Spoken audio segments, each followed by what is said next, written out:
હા, હમણાં દિવસના 12 વાગે એક બાપાએ જમી લીધું અને ગામડામાં નળિયાવાળા મકાન અને મકાનની આગળ માંડવો, માંડવા નીચે ખાટલો નાખીને હુતા બંડી ખાટલાને પાયે ટીંગાડી દીધી.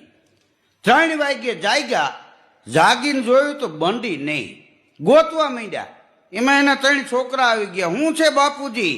એ કે બંડી કોક લઈ ગયું. કે ક્યાં રાખી હતી? તો કે હું હૂતો તો ખાટલા ઉપર ને પાયે ટીંગાતી હતી, જાગ્યો તો બંડી નહીં. એના 3 છોકરા બિચારા ગોતાવા માંડ્યા, બંડી ક્યાં ગઈ, બંડી ક્યાં ગઈ, આજુબાજુમાં આટા માર્યા. પછી નાના છોકરાએ કીધું કે હે બાપુજી, કૂતરા નહીં લઈ ગયા હોય ને?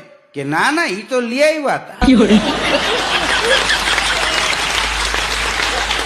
કૂતરા થઈ આવ્યા તો ઈ 1.5 વર્ષ પહેરી. હા, ઈ તો સંસ્કારી કૂતરા હતા.